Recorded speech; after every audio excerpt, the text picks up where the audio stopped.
Sweet Chestnut was in July 1935, and Bach had just over a year left to live.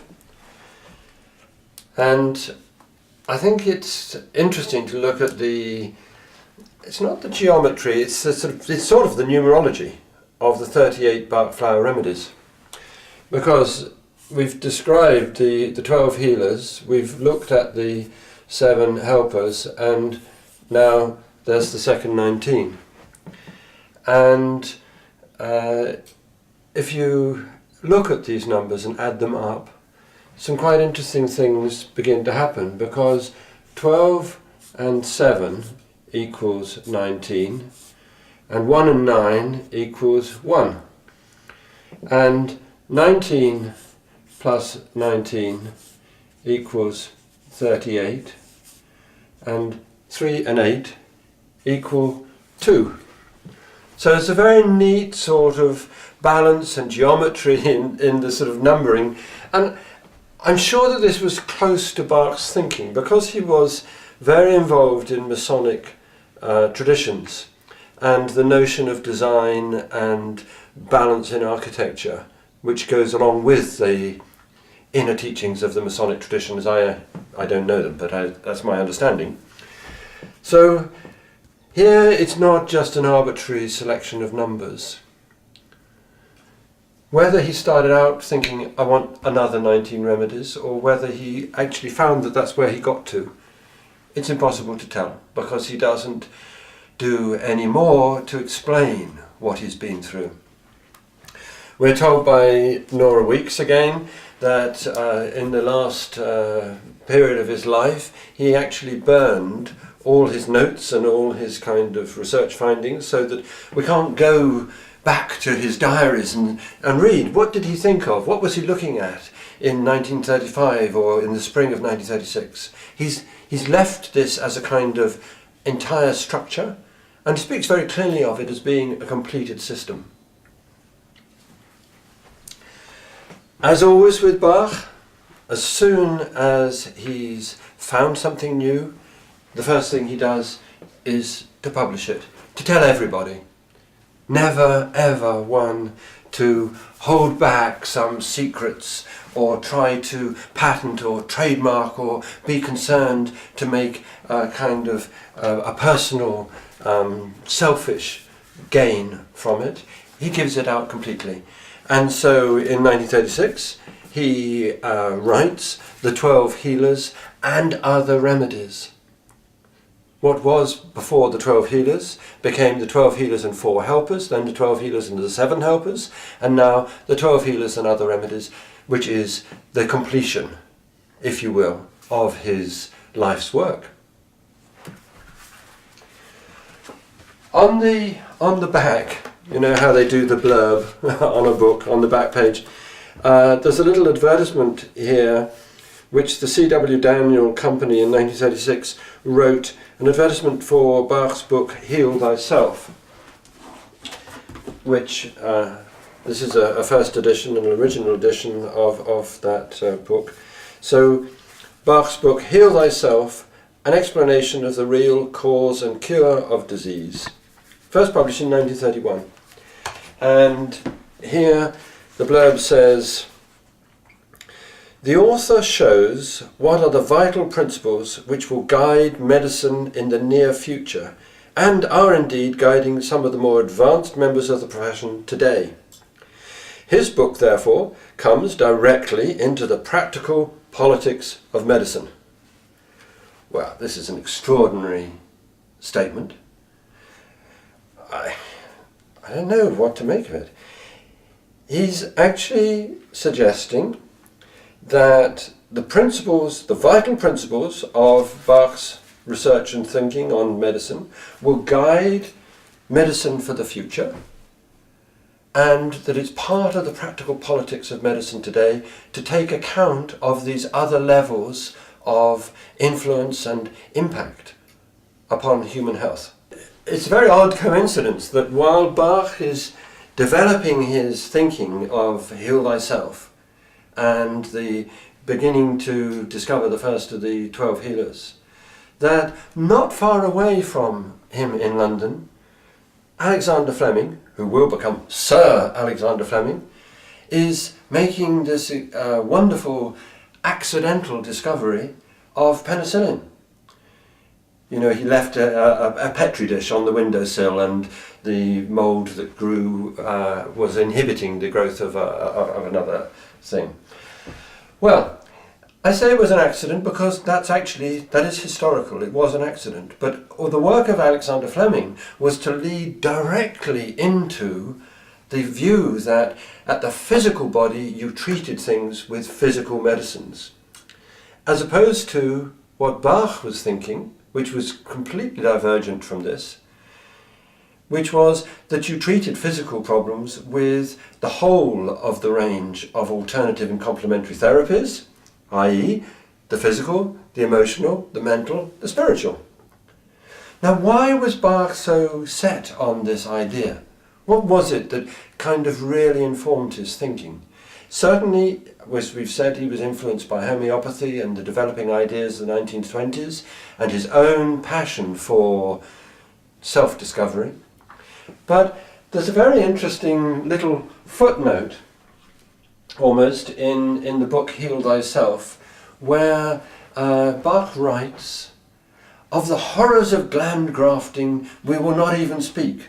And I think, what on earth is he talking about, gland grafting? Why is it that he's so against this? What is going on in the politics of contemporary medicine in the 1920s and 30s that is upsetting him so much? Well, Bach wrote a foreword on the subject of immunity to a short pamphlet which was The Gland Grafting Operations of Dr. Voronov. And this was a little pamphlet written by somebody called M. Beddoe Bailey, with a foreword on immunity by Edward Bach. And Bach's concern is really very much a technical one as to whether or not, if you bring foreign protein, that is to say outside of human protein, into a human body, what will happen to it and whether it will be rejected or what influence and impact it will have. Why? And what was Dr. Voronov doing? You wouldn't believe it if I told you. This guy, Voronov, Serge Voronov, there's a lovely book here called The Monkey Gland Affair, which tells this story. What he was doing was taking testicles or slices of the testicles from monkeys, which he imported from Africa, and grafting them into the human testicles of men who wanted to have the rejuvenation of their sex life, such as we now have with Viagra. And this was in the 1920s. And Serge Voronov made a fortune out of this. He was hugely successful. And in fact, people came from America to his laboratories or his hospital place in Paris, and he had people breeding these chimpanzees, I think they were, because of the number of people who wanted to have this stimulus to their sex life. Now, it actually became discredited, and it was established that nothing of this was any help whatsoever. But what an extraordinary thing that in 1920 Bach should be against this, because he sees that it's going to be a potential compromise to the human immune system, because that's what his essay is about, with a foreword on immunity. He's concerned with the effect on the immune system, or how the immune system will deal with this. Now, when was it? In the 80s? When suddenly, born upon the world was one of the greatest sort of health disasters of the 20th century, of the AIDS epidemic, the autoimmune deficiency syndrome. And where is it thought that came from? That it came from the monkeys of Central Africa. Now, I have no way of guessing whether or not that's linked with Voronov, but the subject is very, very centrally linked to the politics of the medicine of the 20th century. And that's where I see Bach as being so prescient. I think there's a lot of energy in this question because it's very contentious. When you see the way with which contemporary medicine, the pharmaceutical industry, actually wish to dismiss the possibility of alternatives having any role in health, and you wonder really what the agenda is, I think you go back to Bach and you say, what really was he offering to us? It was a different vision, a different way of looking at human health, and one that since the Second World War, because you've got this extraordinary thing, that it's just before the Second World War, then you have this huge convulsion right the way across the world, and when it all settles back down again, what do we do with medicine? Well, we find that actually the process of production of antibiotics, which started in the Second World War, has got some benefits and has some success, and therefore we dismiss everything else. We forget the problem that the use of antibiotics actually influences the immune system, that it begins to debilitate the natural resources of the human body to bring about health. We ignore the possibility that any other influence could actually change our health or actually could help our health. So this is politics, and it's still absolutely on the table now, and Bach is absolutely central to those politics still. I think the other thing that is really so interesting about Bach is that he, in his writings and in his work, he puts the responsibility for my health back in my hands. You know, we always joke, what's the difference between a patient and a doctor? You know this one? The patient's the one lying down. So you actually give up your sense of self and your identity. Here I stand, I know who I am an I. And I lie down and I become a patient. And somebody stands over me and says, I think you need this. Or I'm going to give you that. Right? So Bach is giving back to us our sense of responsibility for our own health. And he does it by giving us a roadmap by which we may understand our life. So when you were a child, these things started to happen to you. And if you look through your biography and you look through your story, you can actually, well, we sometimes do this, just to make a little bit of reference to it, we sometimes do this with the onion. I mean, I think maybe there's another time to talk more about therapy and the process of what happens. But Bach said, apparently, there is the onion. In the centre you have the 12 or the 12 healers, and then a little further out the 7 helpers, and then the second 19. And this is what you, as an adult certainly, you're going to meet first, is the 19 remedies. But you're trying always to work your way back to this essential lesson of the individual life. And of course that is the growing point of the plant. So that's where ultimately, in the onion, we grow up. But Bach actually offered his discoveries to his medical colleagues. He said, these are great things I've discovered, put them to use, see if you can work with them. But he alienated so many, certainly of the homeopaths, by his insistence upon non-medical or non-physical causes for medical problems, and said even in his essay, ye suffer from yourselves. That's a bit kind of harsh, isn't it? It's all your fault, you're suffering from yourself. I know what he means, but it does come a bit finger-pointing. And then he says, Hahnemann was okay, but come a little further along the road. I can show you a better vista, a better prospect. So all the homeopaths say, you know that Dr. Bach, I think he's lost it. He's gone on an ego trip.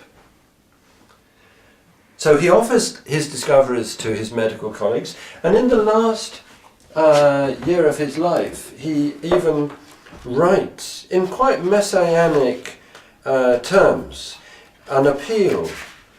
This is right at the end of his life in 1936. To my medical colleagues of the medical profession, after many years of research, I have found that certain herbs have the most wonderful healing properties, and with the aid of these, a large number of cases which by orthodox treatment we could only palliate are now curable. So he's making a great claim for what he's discovered. But his medical colleagues chose to ignore him. So what did he do? He said, in every community, in every village, there are, he talks of them as Florence Nightingales, but he's thinking that these are simple people who could, not with medical training, but who could help their friends because of their knowledge and understanding of human life, just ordinary experience, the sort of the Miss Marple syndrome. So how do you find in this village that there's one of every type of person that Miss Marple can refer to when she's solving some international detective mystery? Now you're lost, you don't know who Miss Marple is, but she's a character in Agatha Christie's, but it doesn't matter. Who is the detective who can find it? It's not necessarily the most highly qualified people. Often it's ordinary people in the common life whose experience leads them to understand what it is that people, ordinary people, experience in hopes and fears and anxieties. I think it's true of contemporary medicine that it only really successfully treats, or should I put it the other way around, it only successfully diagnoses the things that it can easily treat. So if you don't fit within the kind of box of their technological system for treatment, then they don't know what's wrong with you. They don't do anything, they can't help you. The eyes? Because you have to observe. Because you have to observe. You have to be able to look at life and understand it in all its complexity. And that's what Bach did. If you remember, we went back at the beginning. It's about observation of plants, observation of patients. When he was working after the First World War, and he was working with people who suffered from influenza, he was observing why did some get better, some get not get better. And also there was a very interesting medical phenomenon in the 1920s. After the influenza epidemic, people got sleepy sickness. Now again, this is history. It's well written up, it's well known. People simply fell asleep. They didn't know why. What was it? What caused it? There was no medical, there was no pathology, right? You could take a blood sample and find nothing that said that this person was ill, but they clearly were ill. And there weren't just 10 or 20 of these, there were many people, many, I think maybe 1 million. Some of them died, others were left in hospital, in sanitation, or whatever you call them, in sanatorium.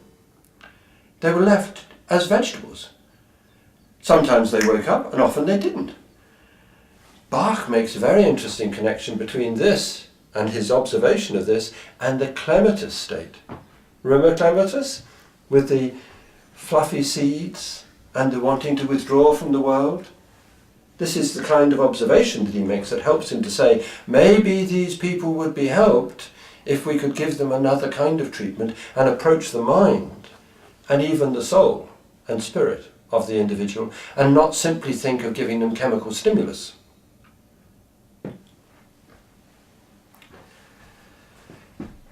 So, where is he today in our thinking?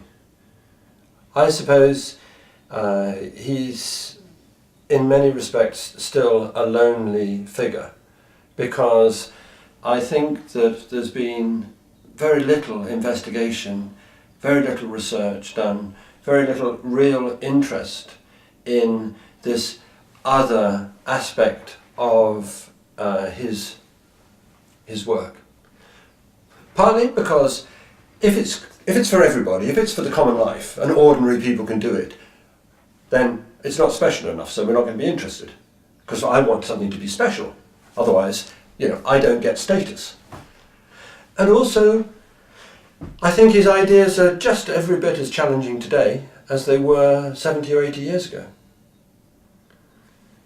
We don't know what the role of the psychological world is in physical ill health. Still less do we know what the role of the spiritual world is.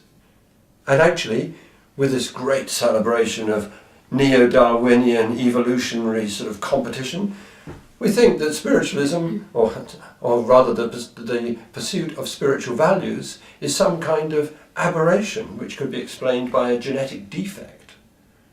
It's not a real answer to what is life about. What is life for? Why am I alive? Because that is where Bach takes us.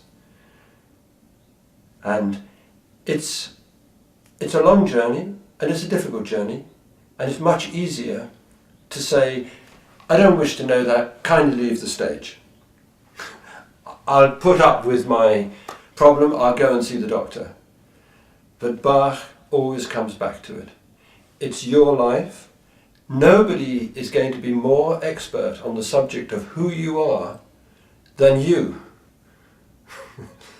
Because you can go and see a doctor, but the doctor doesn't know who you are. He'll look up in his medical records. Oh, I see you've lived in this area for 7 years. But he doesn't know who you are. He doesn't know what's important to you. He doesn't know what your life journey has taken you on, or why you are in the state you are in now, or the place you're in now. Physical medicine, contemporary pharmacology, there's no interest in who you are. It sees you as a slab of meat that could be treated as a butcher would treat a carcass. The only difference being that you're alive and the slab of meat is dead. But it's the same kind of chemical issue of what carbon, hydrogen, oxygen, whatever chemical substances are in your body and how we can influence them. Go back to Bach's model of a psychodynamic, I don't know that I like the word psychodynamic. Go back to Bach's model of a human being who exists like the elements at several levels, in the physical, the emotional, the spiritual, the mental and the spiritual. And you can see that there are many, many unanswered questions. But the more that you go towards answering those questions, the more likely it is that you will be at one with yourself and at ease with yourself. I think this is a common theme. You have to go through the process of difficulty to resolve it, rather than running away from it. What we so often do, I don't like that, so I'm going to run from it, when in fact we should run towards it. That was the basic message, if you remember, in Mimulus, right at the beginning. If we, instead of withdrawing from life because we find it intimidating or frightening or threatening, if we moved towards our fear, we can get beyond it and out into understanding. And with understanding, we can choose to take responsibility.